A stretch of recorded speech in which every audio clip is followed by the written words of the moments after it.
So in this episode, you'll learn how to measure your CSR program, what to report on, and how to improve on it. And we're starting right now.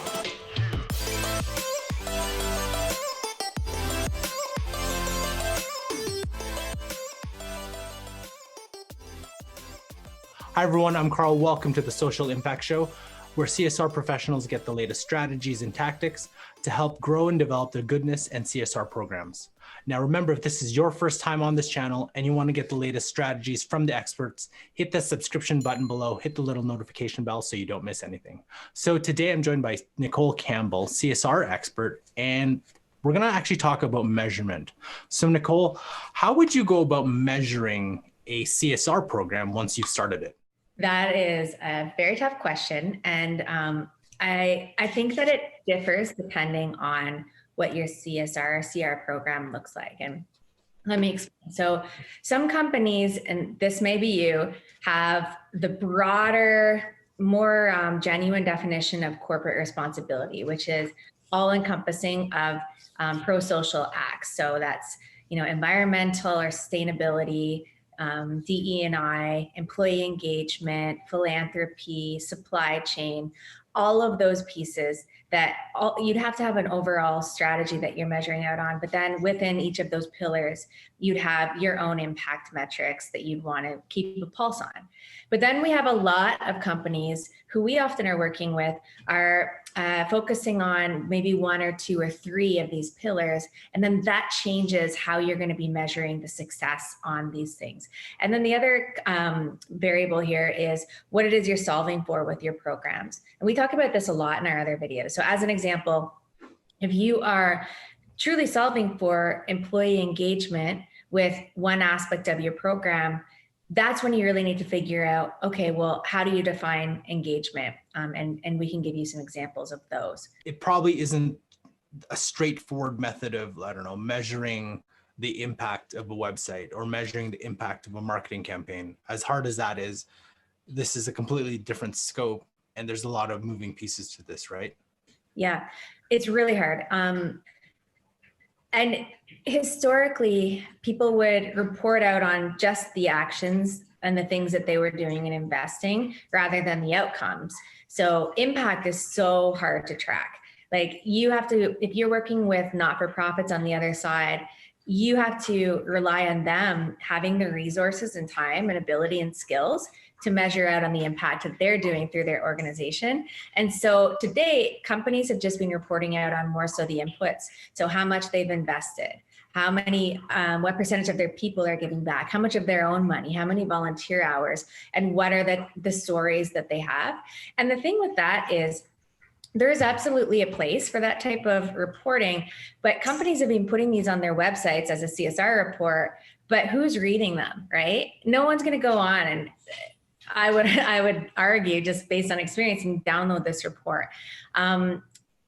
And part of the reason for that is, we're shifting to this place now where companies are doing this stuff because they think that it's the right thing to do. They know that they need to invest this money. They want to do it the right way. They want to do the research to understand the needs assessments and how they can use their core competencies to give back, rather than it just being the sort of vanity level, superficial type of report saying, checking the box, these are the things that we're doing. The one place for reporting, I would say, is more so in the ESG world, environmental social governance, because companies are now using that for investors and potential stakeholders for assessing risk. And so this is a totally different perspective on reporting. And that's where I think there really is a place. And the cool thing is corporate social responsibility programs or CR programs can actually line up to the E and the S of the ESG. So you can report out on the actions that your people are doing to be more environmental through even the Benevity platform using missions or social, all of those pro-social behaviors, everything from allowing your people to give and volunteer and rewarding them for it to the stuff that you're doing at a corporate level and more strategic grants and things like that. And I think it goes back to my previous question then, how come there's so many variables to this? Like you just mentioned ESG, but I have a feeling not all organizations would measure on that ESG level, right? Because I think businesses want to know, both from a people sense and from the business sense, does this thing actually do what it's supposed to do?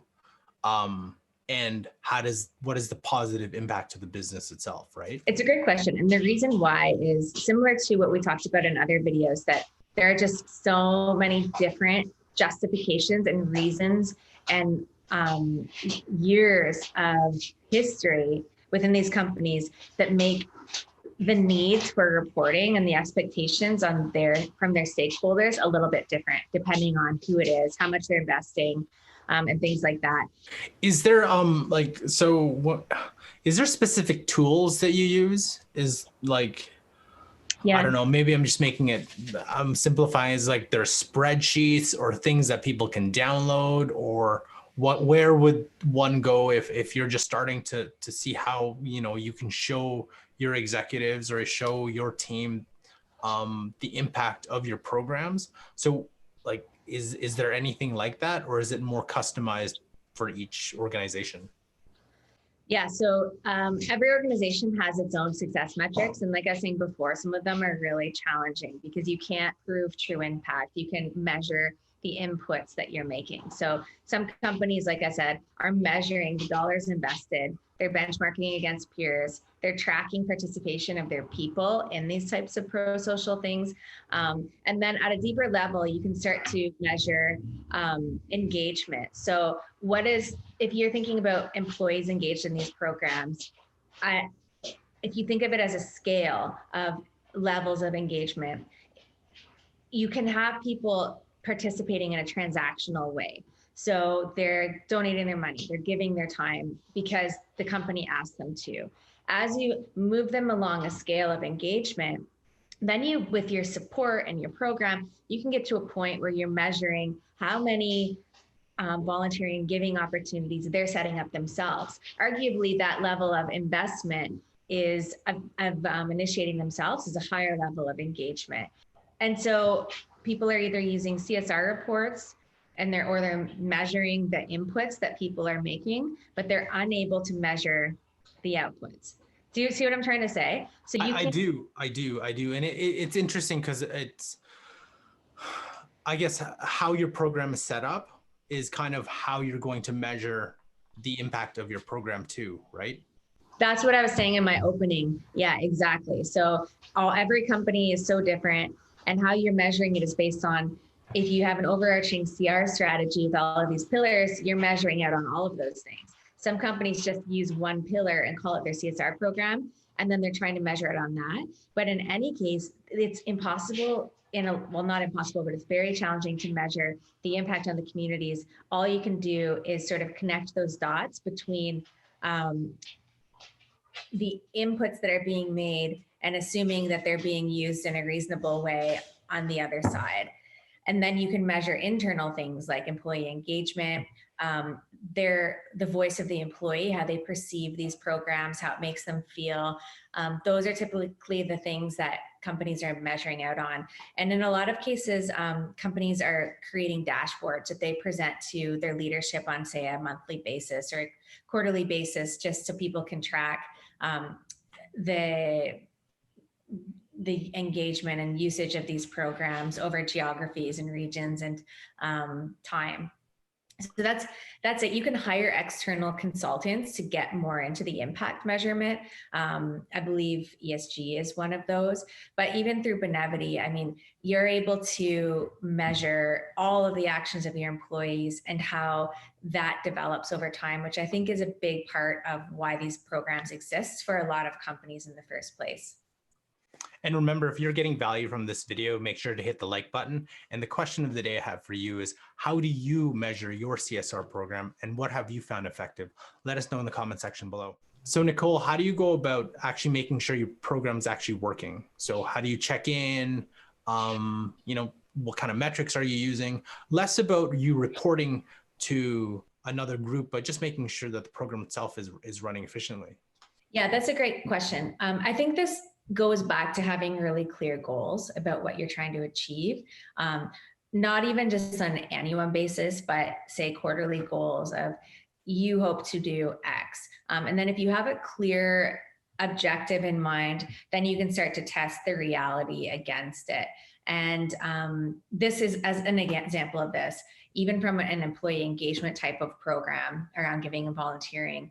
If you are seeking to deepen the levels of engagement, so maybe it's not just a participation rate that you're aiming for. Maybe you want to see people start to own the program themselves. So they're creating their own opportunities. You can measure that, and then from a geographical perspective, using even Benevity, you can look in the back end and be like, oh my gosh, so folks in Canada aren't really getting involved in this. And then you can start asking questions. Is it about communications? Is it about misaligned incentives? And you can do that through surveys and talking to people, and just doing a bit of an investigation on your part. So then you can better direct the solution to that focused area. Got it. Is that kind of what you're looking for? It is. In terms of measurement, do you have anything else to add? Yeah, I think it's really important because it is challenging sometimes to measure out on some aspects of CR. It's important to have that executive buy-in on what you can measure and what's important to the company. So maybe it's less about that, the impact seen in the communities in a more traditional sense, but it's more so getting clear on what your engagement goals are, that what the leaders are comfortable giving back in a meaningful way, knowing that you are doing your needs assessments and they're agreed on it. Those types of things, making sure that at the beginning, you have a clear understanding from your leaders about what it is you're trying to achieve. So then you can get their full support if it's going well or if it's not going well too. So if you want to learn more about developing a CSR program from scratch, you got to check out this playlist here, as well as this playlist to learn more about strategies and tactics on developing a CSR program. Thanks for watching, and we'll see you in our next episode.